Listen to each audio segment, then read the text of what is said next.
Hello बच्चों, क्या हाल चाल है आप लोगों के। तो बच्चों, आज की वीडियो में हम लोग एडमिशन ऑफ पार्टनर की full conceptual one shot revision करेंगे। इस कॉन्सेप्चुअल रिवीजन में बच्चों आप लोगों को कोई भी बुक खोलने की जरूरत नहीं, आपको कुछ भी लिखने की जरूरत नहीं, आपको सिर्फ मेरी बातों को सुनना है और अपनी ही पढ़ी हुई बातों को रिकॉल करते हुए चलना है। तो चलिए फटाफट से शुरू करते हैं।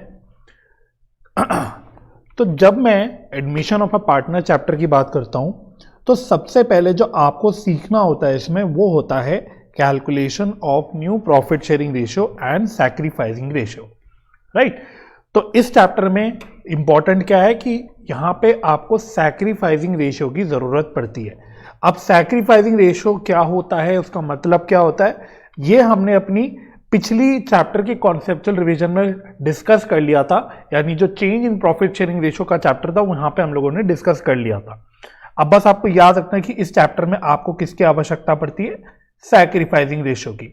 तो अकॉर्डिंगली इसमें आपको दो चीजें आनी चाहिए कि एडमिशन ऑफ अ पार्टनर, मतलब जब कोई पार्टनर एडमिट हो जाता है तो नए प्रॉफिट शेयरिंग रेशियो की कैलकुलेशन कैसे होती है और सैक्रिफाइसिंग रेशियो कैसे निकलता है, ठीक है।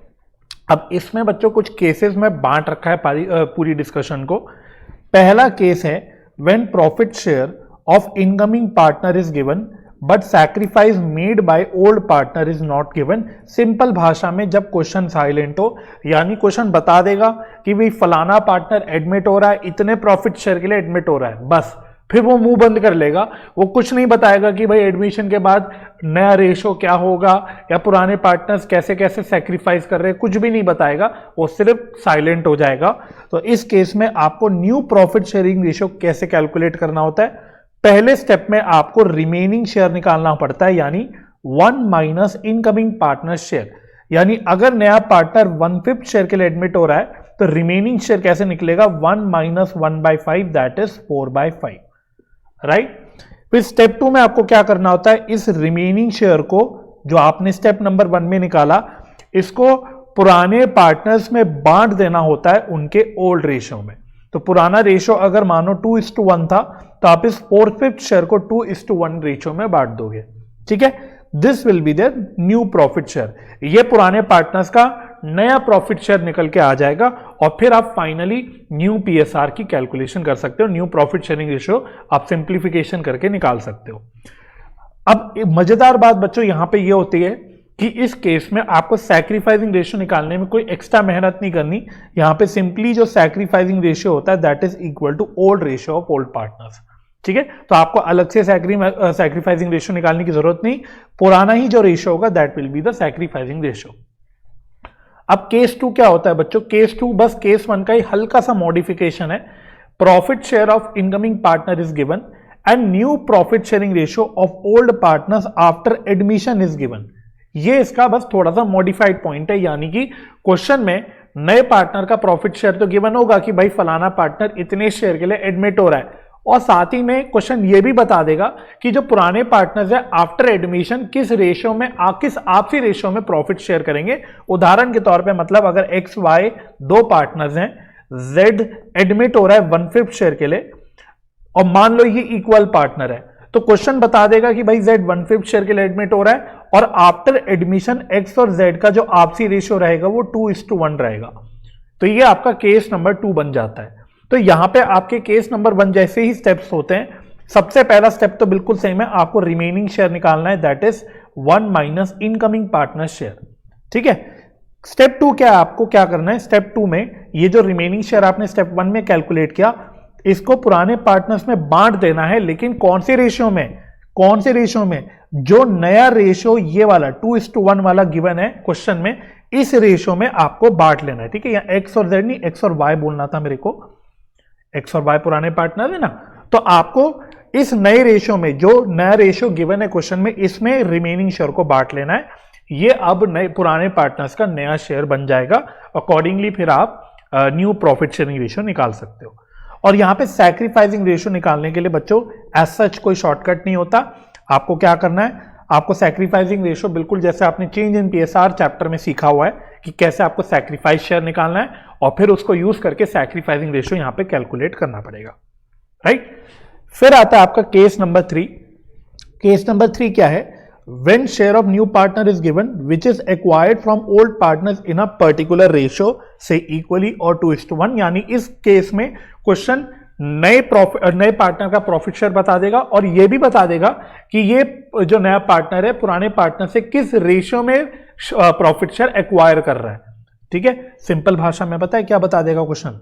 इसका सिंपल भाषा यह है कि क्वेश्चन वाला खुद ही आपको सैक्रिफाइसिंग रेशियो बता देगा कि सैक्रिफाइसिंग रेशियो कितनी है और आपको उस सैक्रिफाइसिंग रेशियो को यूज करके न्यू प्रॉफिट शेयर निकालना होता है। तो new ratio of old partners is equal to old ratio minus sacrifice share calculated using given ratio. तो ये जो सैक्रिफाइसिंग रेशियो गिवन होगा क्वेश्चन, इसको यूज करके आपको निकालना पड़ेगा कि पुराने पार्टनर्स ने कितना सैक्रिफाइस कर रखा है और ओल्ड में से पुराने पार्टनर्स का सैक्रिफाइस माइनस कर दोगे तो आपका पुराने पार्टनर्स का न्यू शेयर आ जाएगा। नए पार्टनर का शेयर तो होता ही अवेलेबल हमारे पास, तो सबको यूज करके फिर हम finally new profit sharing ratio निकाल सकते हैं। ठीक है, तो यहां पे सैक्रिफाइसिंग रेशियो अलग से निकालना ही नहीं, क्योंकि क्वेश्चन में ही जो रेशियो गिवन है वो सैक्रिफाइसिंग रेशियो ही गिवन है। तो sacrificing ratio is equal to ratio given in which new partner acquires his share from old ratio, जैसे मैंने एग्जांपल में इक्वली बोला या 2:1 बोला, this is the sacrificing ratio. ठीक है, अच्छा केस नंबर 4 क्या आता है भाई। Case number 4, when incoming partners gets his or her share from old partners in a particular fraction, in a particular fraction, जैसे कि 3/5 from X, 1/5 of X share. तो अभी इस पे थोड़ी चर्चा करूंगा, लेकिन पहले इसमें कॉन्सेप्ट डिस्कस कर लेते हैं। तो यहां पे आपको ओल्ड पार्टनर्स का न्यू रेशियो निकालना होगा। वो कैसे निकलेगा, old ratio minus sacrifice share. Sacrifice share निकलेगा कैलकुलेटेड होगा, मतलब कैलकुलेट होगा यूजिंग द गिवन फ्रैक्शन। और फिर वही है, जब न्यू शेयर निकल गया सारे पार्टनर्स का, नए पार्टनर का शेयर तो गिवन ही है, उस सबको आप मर्ज करके फिर न्यू पीएसआर निकाल सकते हो। Sacrificing ratio will be calculated by calculating individual sacrifice of old partners. Again यहां पे भी ऐसा कोई शॉर्टकट नहीं है सैक्रिफाइसिंग रेशियो निकालने का। ये जो फ्रैक्शन गिवन है इसको यूज करके आपने सैक्रिफाइस निकाल लिया होगा। इस सैक्रिफाइस शेयर को यूज करके आपको सैक्रिफाइसिंग रेशियो निकालना है। अब यहां पे इस वाले केस में जो कुछ एक शब्द पे, 2 शब्द है बल्कि, जिस पे आपको गौर करना है, एक है फ्रॉम, एक है ऑफ। तो अगर मैंने बोला कि 3/5 शेयर एक्वायर हुआ from x, 3/5 share from x acquire हुआ, तो इसका क्या मतलब होता है, इसका हिंदी में मतलब होता है कि एक्स ने अपने शेयर में से 3/5 शेयर सैक्रिफाइस करा। और अगर क्वेश्चन में लिखा है 1/5 ऑफ एक्स शेयर, तो इसका मतलब होता है एक्स ने अपने शेयर का 1/5 सैक्रिफाइस करा।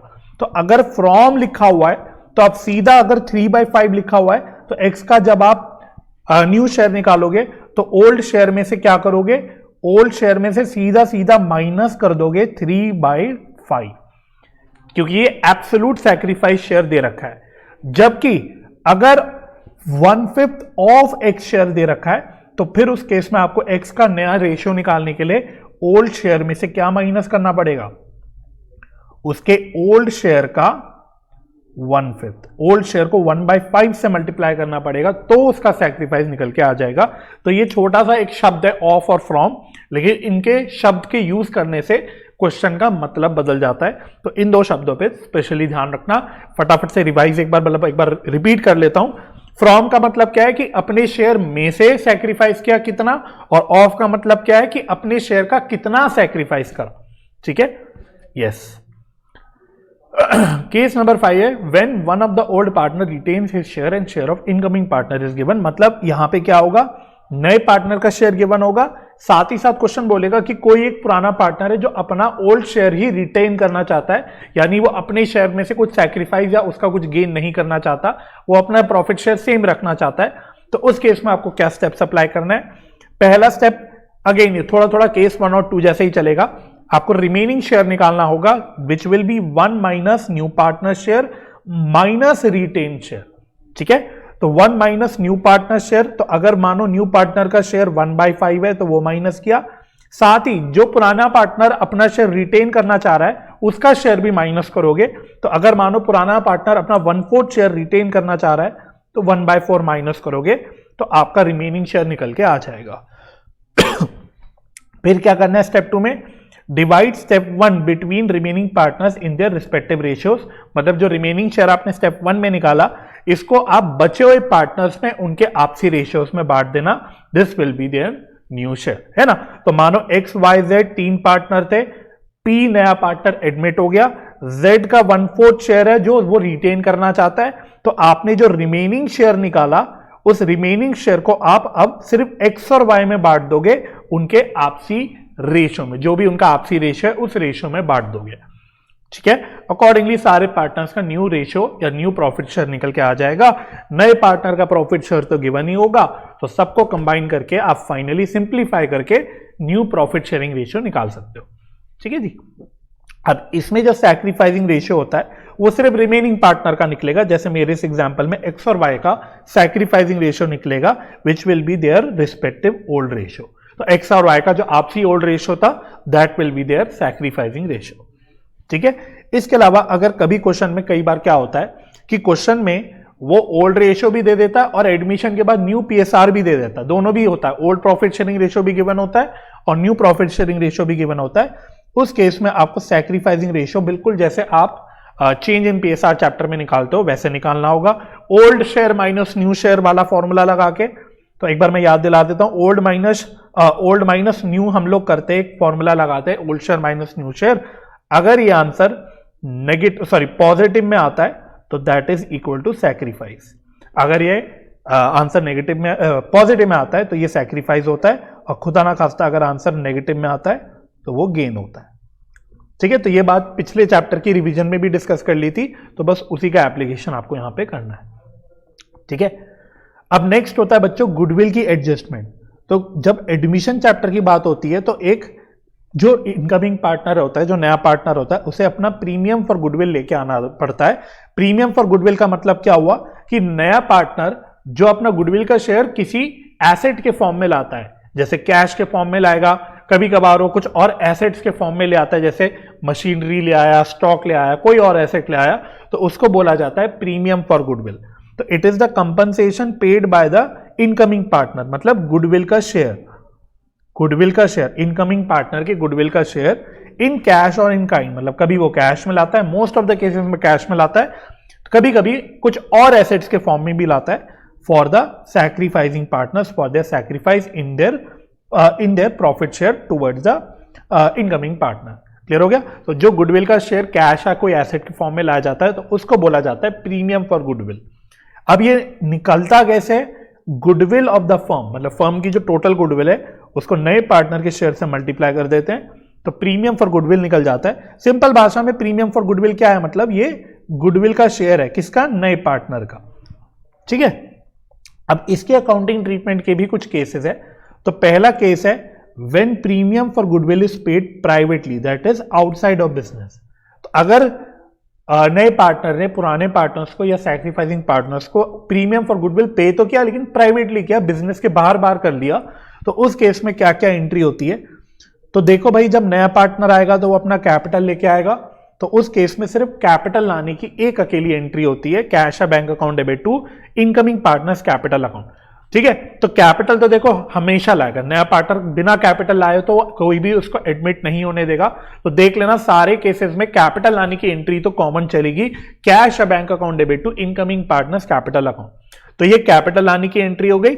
बाकी प्रीमियम फॉर गुडविल की या गुडविल एडजस्टमेंट की कोई भी सेपरेट एंट्री नहीं होगी, मतलब no entry will be passed for goodwill adjustment in case the new partner brings या pays the premium for goodwill privately. Privately के केस में गुडविल की कोई भी एडजस्टमेंट एंट्री पास नहीं होगी, ठीक है।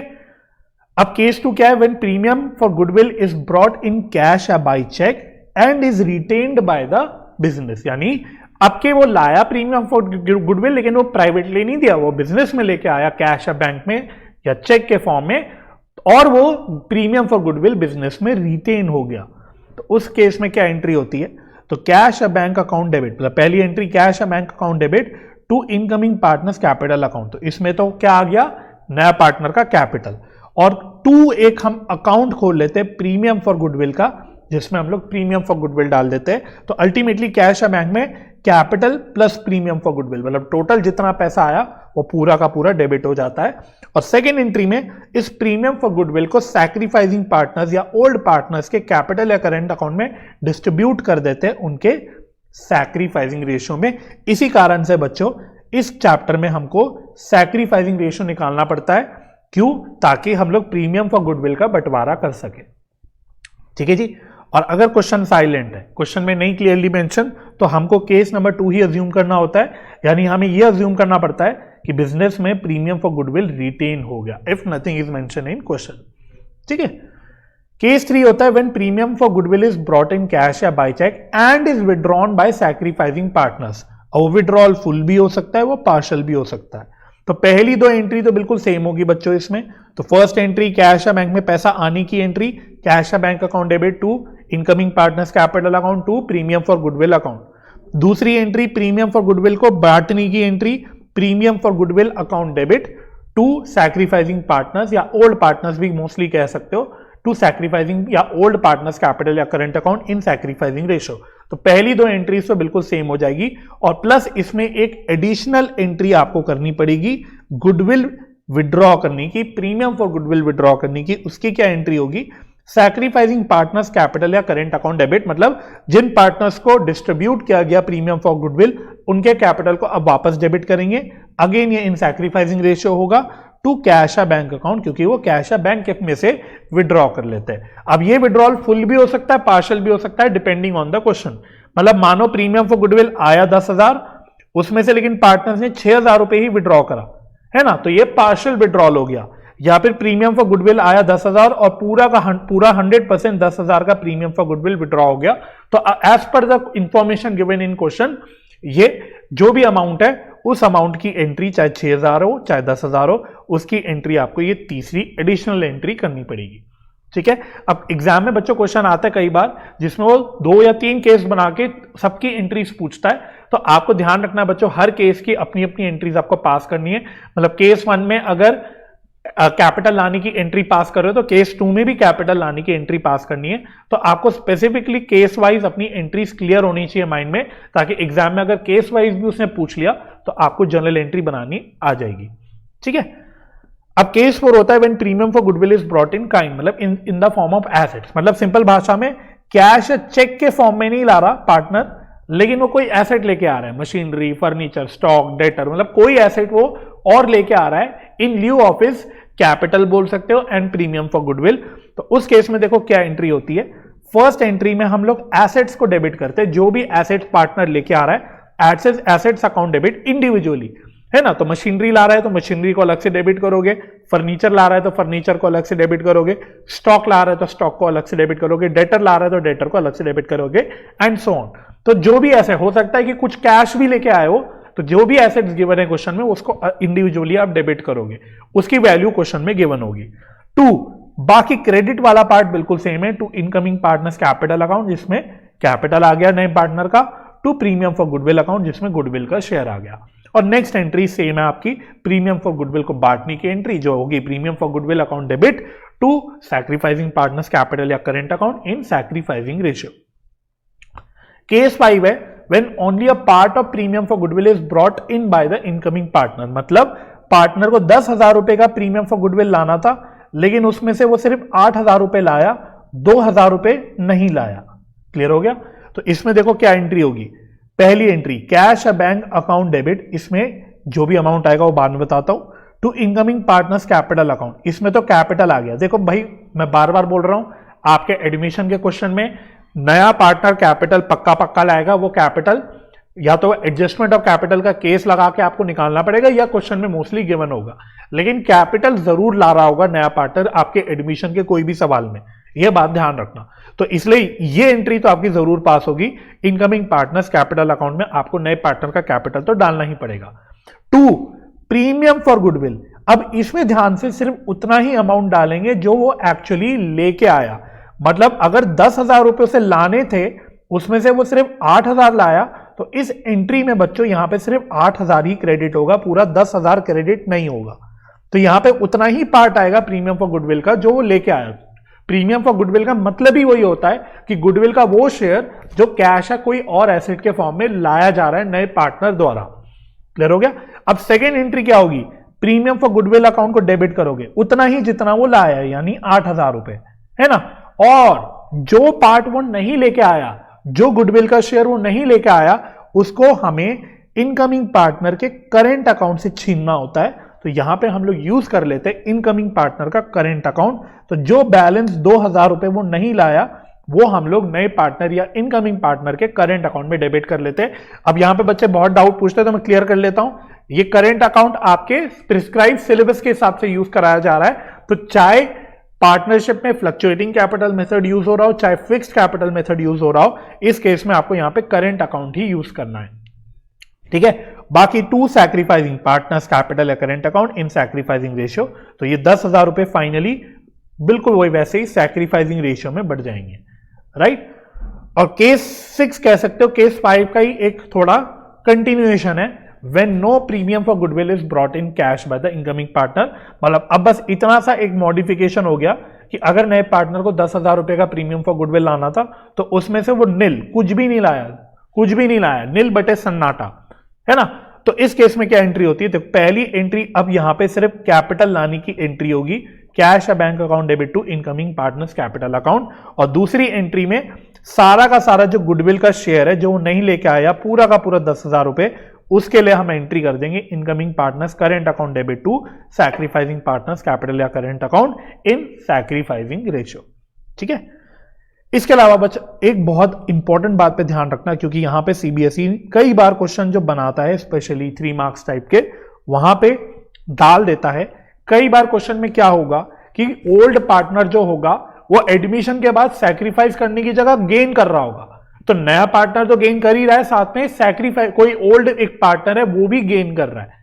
बात समझ में आ रही है। तो इनकेस अगर कोई ओल्ड पार्टनर भी गेन कर रहा है आफ्टर एडमिशन, तो उस केस में जो हर केस की सेकेंड एंट्री जहां पे हम गुडविल का बंटवारा कर रहे हैं, उस एंट्री में आपको ओल्ड पार्टनर जो गेनिंग पार्टनर है, मुझे बोलना चाहिए, उस गेनिंग पार्टनर का कैपिटल या करेंट अकाउंट भी डेबिट करना है उसके गुडविल के शेयर से, just like what you do in change in PSR. तो चेंज इन पीएसआर में जैसे आप गेनिंग पार्टनर को डेबिट करते हो, गुडविल का अमाउंट लेते हो इनटू जो गेन्ड शेयर होता है उससे मल्टीप्लाई करते हो, उसी प्रकार से यहां पे भी बिल्कुल सेम काम करना है कि अगर कोई ओल्ड पार्टनर गेन कर रहा है तो उसका कैपिटल या करेंट अकाउंट डेबिट करना है उसके अपने गुडविल के शेयर से। तो ये बात आप ध्यान रखना, ये सारे केसेस में लागू होगा, ठीक है। तो ये आपको क्या करना पड़ेगा, क्वेश्चन में आपको गेन है सैक्रिफाइस है ये चेक करना पड़ेगा, उसी के बाद आप जो गुडविल की एंट्री है वो बना पाओगे, ठीक है। चलो, इसके अलावा ये पॉइंट एक रिपीटेटिव पॉइंट है बच्चों। अगला point, treatment of existing goodwill, यानी अगर सवाल में एग्जिस्टिंग कोई गुडविल है, यानी बैलेंस शीट में कोई गुडविल अपीयर हो रही है, तो उसको हमें राइट ऑफ करना होता है। उसकी एंट्री होती है ओल्ड पार्टनर्स कैपिटल या current account debit to goodwill account in old ratio, right. तो ये काम आपका सारे चैप्टर्स में कॉमन रहेगा, चाहे आप चेंज इन पीएसआर ले लो, चाहे एडमिशन ले लो, चाहे रिटायरमेंट डेथ, कोई भी चैप्टर ले लो रिकॉन्स्टिट्यूशन का, वहां याद रखना ओल्ड अगर कोई एग्जिस्टिंग गुडविल है तो वो ओल्ड रेशियो में राइट ऑफ हो जाएगी और जर्नल एंट्री भी यही चलेगी, ठीक। अच्छा, इसके अलावा बच्चों एक और सीबीएसई का बड़ा फेवरेट टॉपिक रहता है हिडन गुडविल, इसको इन्फर्ड गुडविल भी बोला जाता है। तो इसमें क्या होता है बच्चों, कई बार क्वेश्चन में गुडविल की ना तो वैल्यू गिवन होती है, अगर आप ऊपर ध्यान दोगे हमने प्रीमियम फॉर गुडविल का फॉर्मूला क्या यूज किया, goodwill of firm into new partner share. अब कई बार क्वेश्चन में क्या होता है, वो फर्म की गुडविल का वैल्यू ही नहीं बताता है ना, क्वेश्चन में कोई गुडविल की वैल्यू नहीं होगी, ना ही कि वो वैल्यू निकालनी कैसे, कोई मेथड नहीं प्रिस्क्राइब होगा कि भाई आप एवरेज प्रॉफिट मेथड से निकाल लो, आप सुपर प्रॉफिट मेथड से निकाल लो, कोई भी जानकारी नहीं होगी गुडविल की। फिर भी आपको क्वेश्चन वाला बोलेगा कि गुडविल की कोई एंट्री करो या गुडविल की वैल्यू निकालो, या कभी कभी तो वो अंग्रेजी बना के बोल देता है कि हिडन गुडविल आप निकालो, ठीक है। तो उस केस में आपको फिर गुडविल निकालना कैसे, इस तरह के केस में ध्यान रखना कि केस कब लग रहा है हिडन गुडविल का, जब क्वेश्चन में गुडविल की कोई और जानकारी नहीं है बट फिर भी आपको गुडविल की एंट्री पास करनी है, गुडविल की वैल्यू निकालनी है। तो उस केस में आपको समझ जाना है खुद से कि अब आपको हिडन गुडविल वाला कॉन्सेप्ट लगाना है। अब हिडन गुडविल निकालने का क्या तरीका होता है, और थोड़ा सा ध्यान से इसको प्रैक्टिस करके जाना। क्वेश्चन बहुत सिंपल आते हैं हिडन गुडविल के, ये मैं आपको लिखवा के दे देता हूं। सीबीएसई के जो बोर्ड एग्जाम के क्वेश्चन आते हैं बहुत इजी आते हैं हिडन गुडविल के, उसमें बहुत ज्यादा आपको मेहनत नहीं करनी पड़ती, स्टिल आपको पता होना चाहिए कॉन्सेप्चुअली आपको काम करना कैसे, ठीक है। तो सबसे पहले आपको निकालना होता है टोटल कैपिटल ऑफ न्यू या reconstituted firm including goodwill. Simple भाषा में बस एक नन्ना सा फॉर्मूला लगा लेना, capital of incoming partner into reciprocal share of new partner. मतलब अगर मानो Z एक नया पार्टनर 1/5 शेयर के लिए एडमिट हो रहा है और वो 1 लाख रुपए का कैपिटल लेके आ रहा है, तो यहां पे आप ये अमाउंट निकालने के लिए क्या करोगे, 1 लाख के कैपिटल लोगे और ये जो 1/5 शेयर है इसके रेसिप्रोकल से मल्टीप्लाई कर दोगे, यानी इंटू 5/1, तो ये अमाउंट आ जाएगा 5 लाख। ठीक है, तो ये आपको बिल्कुल सिंपल नया पार्टनर का कैपिटल भी पता होगा और नए पार्टनर का प्रॉफिट शेयर भी पता होगा, तो बस रेसिप्रोकल से मल्टीप्लाई करके ये वाला अमाउंट आपका आ जाएगा, जिसको बोला जाता है नेटवर्थ या टोटल कैपिटल इंक्लूडिंग गुडविल। अब इसमें से मुझे क्या माइनस करना है, नेटवर्थ या total capital of again reconstituted firm excluding goodwill. भाई सिंपल बात है, अगर कोई एक चीज मैं बोल लूं कि मैं एक चीज ले रहा हूं इंक्लूडिंग गुडविल और वही चीज मैं माइनस कर रहा हूं एक्सक्लूडिंग गुडविल, तो उसमें से मैं अल्टीमेटली क्या कर रहा हूं, मैं अंदर से गुडविल की वैल्यू एक छुपी हुई जो है वो निकालने की कोशिश कर रहा हूं। इसलिए इस कॉन्सेप्ट का नाम भी पड़ गया हिडन गुडविल, राइट। अब ये जो अमाउंट है जो लेस कर रहे हैं, जो माइनस कर रहे हैं total capital of reconstituted firm excluding goodwill, ये निकालने का तरीका बिल्कुल जो आपने गुडविल के चैप्टर में सुपर प्रॉफिट मेथड या फिर capitalisation of average profit method में जो कैपिटल इंप्लॉयड का फॉर्मूला यूज किया था, बिल्कुल वैसी ही शक्ल का फॉर्मूला यहां पे एक एग्जॉस्टिव बन के आ जाता है। हालांकि मुझे नहीं लगता आपको कभी एग्जाम में इतना एग्जॉस्टिव फॉर्मूला कभी भी यूज करना पड़ेगा, चाहे गुडविल के चैप्टर हो चाहे ये वाला चैप्टर हो, फिर भी आपकी कवरेज के लिए कि भाई 100% कवरेज हो, आपको एग्जॉस्टिव फॉर्मूला यहां पे दिया गया है। बुक में भी सेम फॉर्मूला आपको दिख जाएगा। तो again asset side approach follow कर सकते हो, लाइबिलिटी साइड अप्रोच फॉलो कर सकते हो। तो अगर लाइबिलिटी साइड अप्रोच फॉलो कर रहे हो तो क्या होगा formula, capital of old partner after all adjustment plus capital of new partner plus reserves अगर हैं कोई तो, प्लस एक्यूमुलेटेड प्रॉफिट्स अगर कोई है तो, माइनस एक्यूमुलेटेड लॉस अगर कोई है तो, माइनस फिक्टिशियस एसेट अगर कोई है तो, माइनस नॉन ट्रेड इन्वेस्टमेंट अगर कोई है तो, माइनस एग्जिस्टिंग गुडविल। या फिर एसेट साइड अप्रोच लगा लो, total assets including cash brought in by the incoming partner. मतलब जो टोटल एसेट आ रहा है बैलेंस शीट में, उसमें जो कैश और आया कैपिटल का वो और ऐड कर दो, माइनस आउटसाइड लाइबिलिटीज इसमें से माइनस कर दो, फिक्टिशियस एसेट अगर कोई है वो हटा दो, नॉन ट्रेड इन्वेस्टमेंट अगर कोई है तो हटा दो, एग्जिस्टिंग गुडविल अगर कोई है तो हटा दो। हालांकि मैं वापस से कह रहा हूं, इतना एग्जॉस्टिव फॉर्मूला मुझे नहीं लगता आपको कभी यूज करना पड़ेगा। आप चाहे तो अपने एग्जाम के पास्ट ईयर के क्वेश्चन देख लेना जो किताब में दे रखे होंगे हिडन गुडविल के, आपको दिख जाएगा कि बहुत ही स्ट्रेट फॉरवर्ड क्वेश्चन होता है हिडन गुडविल निकालने का, बड़ी इजीली निकल जाता है। ठीक है, बट प्रैक्टिस जरूर करके जाना, इतना मैं आपको जरूर बोलूंगा, राइट। तो ये चीज ली पहले हमने, इसमें से ये चीज माइनस कर दी, तो आपका हिडन गुडविल निकल के आ जाता है। अब एक बात ध्यान रखना बस कि ये जो हिडन गुडविल हम इस चैप्टर में कहते हैं, यहां पे कहते हैं ये फर्म का होता है, ये पूरी फर्म का हिडन गुडविल होता है। अब इस हिडन गुडविल को आपको न्यू पार्टनर के जो भी शेयर है, यानी इनकमिंग पार्टनर का जो प्रॉफिट शेयर है, उससे मल्टीप्लाई करके निकालना पड़ता है कि उसमें नए पार्टनर का कितना शेयर बनता है, राइट।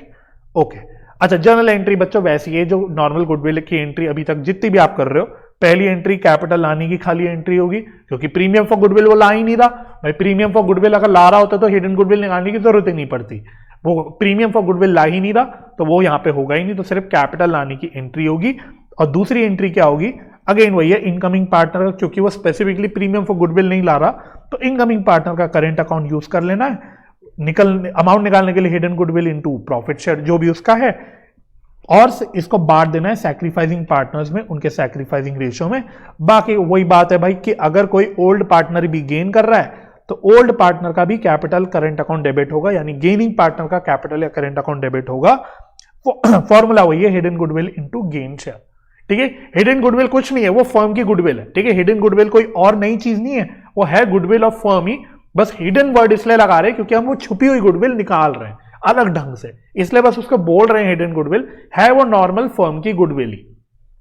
ठीक है जी, यस। चलो, तो ये मतलब इंपॉर्टेंट होता है हिडन गुडविल एग्जाम के लिए, इसलिए बस डिस्कस किया। अब आगे के एक दो जो कॉन्सेप्ट्स है ये आपको ऑलरेडी आते होंगे अगर आपने मेरे साथ साथ specially change in profit sharing ratio का चैप्टर डिस्कस किया है, रिवाइज किया है। तो तो अगर कोई रिजर्व है, एक्यूमुलेटेड प्रॉफिट्स है, फिक्टिशियस एसेट्स है, तो क्या करना होता है, रिजर्व्स एंड एक्यूमुलेटेड प्रॉफिट्स को ओल्ड पार्टनर्स में ओल्ड रेशियो में डिस्ट्रीब्यूट करना होता है। Reserve account debit, PNL account debit to old partners capital या current account in old ratio. और अगर कोई फिक्टिशियस एसेट है, जैसे कोई डिफर्ड रेवेन्यू एक्सपेंडिचर है या कोई एक्यूमुलेटेड लॉसेस है, तो उसको राइट ऑफ करना होता है ओल्ड पार्टनर्स में ओल्ड रेशियो में।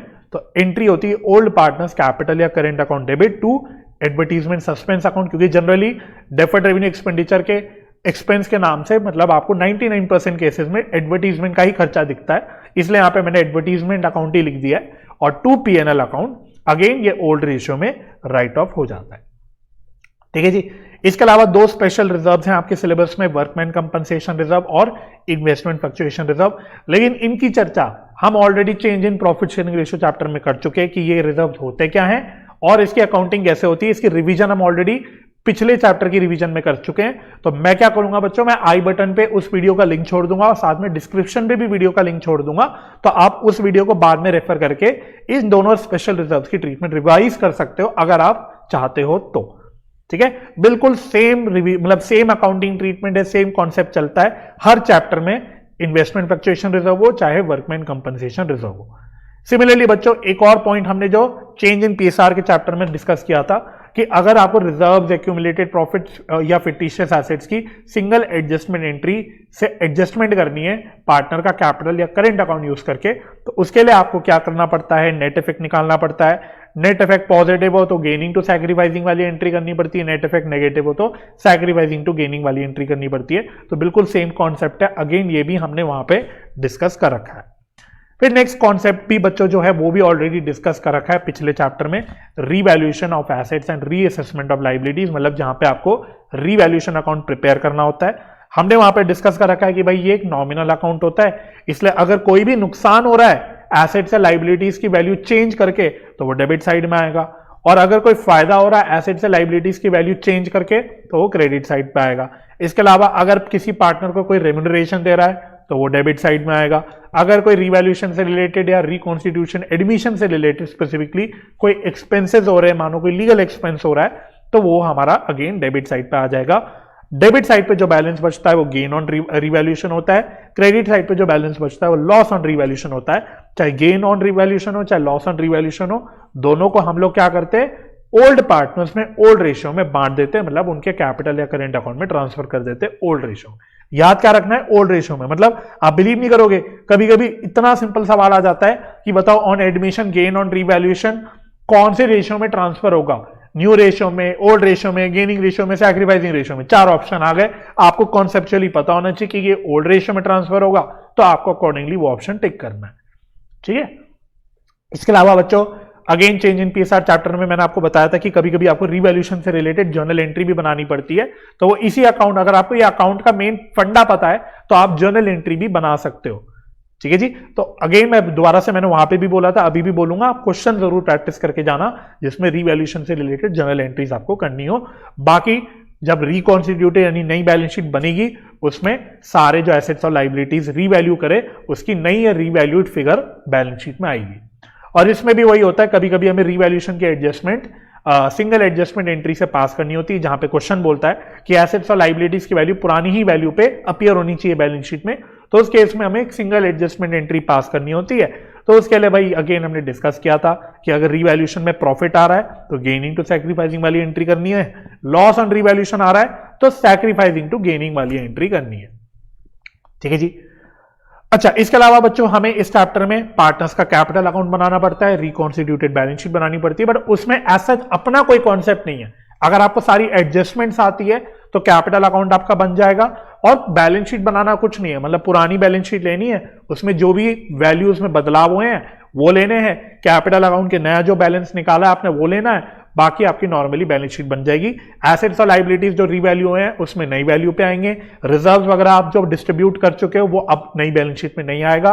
अगर एडमिशन का क्वेश्चन है तो नया पार्टनर कैपिटल या PFG premium for goodwill cash में लेके आता है, तो अकॉर्डिंगली कैश का अमाउंट भी बदल जाता है। तो बस ये कॉमन सेंस लगा के आपकी बैलेंस शीट बन जाती है, उसमें अपना कोई सेपरेट कॉन्सेप्ट नहीं होता।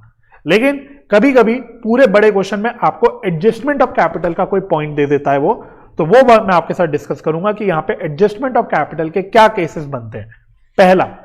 पहला एडजस्टमेंट का जो केस है वो क्या है, adjustment of old partners capital account on the basis of new या इनकमिंग पार्टनर्स कैपिटल। यानी क्वेश्चन क्लियरली मतलब लैंग्वेज बना के बोलेगा कि नए पार्टनर्स के कैपिटल के बेसिस पे आपको पुराने पार्टनर्स का कैपिटल एडजस्ट करना है। क्लियर हो रहा है? तो उस केस में आपको देखो क्या क्या स्टेप्स लगाने पड़ते हैं। फर्स्ट स्टेप, कैलकुलेट करो टोटल कैपिटल ऑफ फर्म। कैसे निकलता है वो, capital of incoming partner into reciprocal of incoming partner share. बिल्कुल सेम जो हिडन गुडविल में पहला अमाउंट नहीं लेते हम लोग, क्या करते हैं, इनकमिंग पार्टनर्स का कैपिटल लेते हैं इनटू रेसिप्रोकल ऑफ शेयर करते हैं। वही अगर नए पार्टनर का कैपिटल 1 लाख है और वो 1/5 शेयर के लिए एडमिट हो रहा है तो इसको 5/1 से मल्टीप्लाई कर देते हैं। तो डिट्टो बस वही काम यहां पे करना है, तो आपका न्यू कैपिटल मतलब टोटल कैपिटल ऑफ फर्म निकल के आ जाएगा।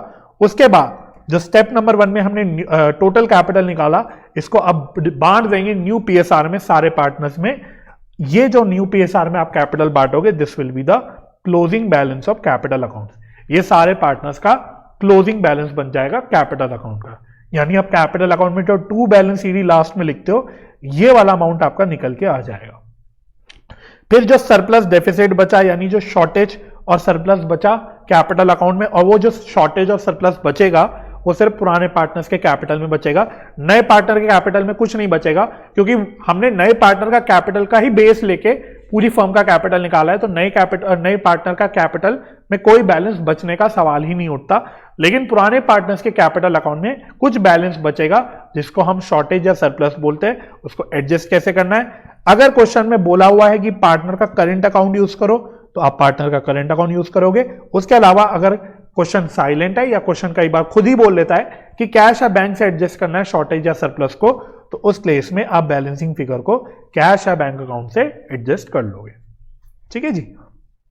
अच्छा, नेक्स्ट है अगला केस, एडजस्टमेंट ऑफ कैपिटल का case number 2, calculation of capital of incoming partner on the basis of capital of old partners. मतलब क्वेश्चन कुछ प्रोपोर्शनेट कैपिटल के बारे में बोलेगा, तो ये कीवर्ड यहां पे लिखे हुए हैं प्रोपोर्शनेट कैपिटल।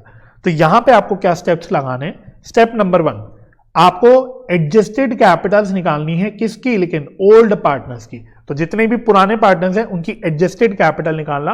और एडजस्टेड कैपिटल का क्या मतलब होता है, balance of capital account after all adjustments. मतलब रिजर्व्स बांटने के बाद, गुडविल के एडजस्टमेंट होने के बाद, रिवैल्यूएशन प्रॉफिट लॉस ट्रांसफर होने के बाद, सारी एडमिशन से रिलेटेड एडजस्टमेंट्स होने के बाद जो ओल्ड पार्टनर्स के कैपिटल में बैलेंस बचता है उसको बोलते हैं एडजस्टेड कैपिटल। तो सबसे पहले ओल्ड पार्टनर का आपको एडजस्टेड कैपिटल निकालना है। फिर स्टेप नंबर 2 में आपको total capital of new firm निकालना है। अब ये आपको ध्यान से करना पड़ेगा। ये आप कैसे करोगे, total adjusted capital of old partner लोगे।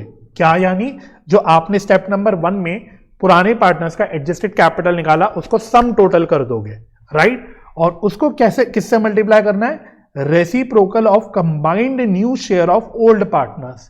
इसका मतलब क्या है, ये मैंने देखो यहां पे एग्जांपल से एक बार डिस्कस कर रखा है। अगर नया पार्टनर का जो प्रॉफिट शेयर है वो 1/4 है, तो combined new profit share of old partner 3/4 हो जाएगा। भाई अगर नए पार्टनर का 1/4 शेयर है तो बचे हुए पार्टनर्स का क्या शेयर होगा, 3/4, और उसका रेसिप्रोकल क्या हो जाएगा, 4/3। तो आपको क्या करना है, आपको टोटल कैपिटल निकालना है। कैसे, एडजस्टेड कैपिटल आपने स्टेप 1 के लिए उसको 4/3 से मल्टीप्लाई कर देना है, तो टोटल कैपिटल ऑफ रिकॉन्स्टिट्यूटेड या न्यू फर्म निकल के आ जाएगी। तो ये आपका स्टेप नंबर 2 होता है। ठीक है जी। और स्टेप नंबर 3 में क्या करना है, आपको इनकमिंग पार्टनर का कैपिटल निकालना है। मतलब यहां पे आपको बेसिकली करना क्या है, आपको नए पार्टनर का कैपिटल निकालना है कि उसका कितना कैपिटल बनेगा, उसको कितना कैपिटल लाना है। तो स्टेप नंबर 2 में जो आपने टोटल कैपिटल निकाला उसको मल्टीप्लाई कर देना नए पार्टनर के प्रॉफिट शेयर से, तो नए पार्टनर का कैपिटल निकल के आ जाएगा। ठीक है। तो ये आपका केस 2 था। और केस 3, लास्ट केस आपका एडजस्टमेंट ऑफ कैपिटल का। इसमें क्या है, calculation of capital of incoming partner. यानी अगेन आपको नए पार्टनर का कैपिटल कैलकुलेट करना है, लेकिन on the basis of combined capital of old partner. समझ आ गई। तो केस 2 और 3 में बस 2 शब्दों का फर्क है। केस 2 में प्रोपोर्शनेट कैपिटल बोला, केस 3 में हमने कंबाइंड कैपिटल बोला, इतना ही फर्क है। तो यहां पे क्या स्टेप्स है, पहला स्टेप आपको एडजस्टेड कैपिटल निकालनी है ओल्ड पार्टनर्स की। अगेन एडजस्टेड कैपिटल का बिल्कुल वही मतलब है जो केस 2 में मतलब था, यानी ओल्ड पार्टनर्स का कैपिटल आफ्टर ऑल एडजस्टमेंट्स। इसको आपको टोटल कर देना है, तो जो टोटल करोगे बच्चों तो उसको आप बोल देंगे कंबाइंड कैपिटल। तो जो बेसिकली स्टेप नंबर 1 में आप सारे पार्टनर्स का, ओल्ड पार्टनर्स का एडजस्टेड कैपिटल निकाल रहे हो, उसका सम टोटल कर देंगे तो कंबाइंड कैपिटल निकल के आ जाएगा। स्टेप नंबर 2 बहुत ही सिंपल है। स्टेप नंबर 1 में जो आपने कंबाइंड कैपिटल निकाला उसको मल्टीप्लाई करना है इनकमिंग पार्टनर के शेयर से, यानी नए पार्टनर के प्रॉफिट शेयर से, तो उस नए पार्टनर का कैपिटल निकल के आ जाएगा। ठीक है, तो ये आपके होते हैं एडजस्टमेंट ऑफ कैपिटल के केसेस।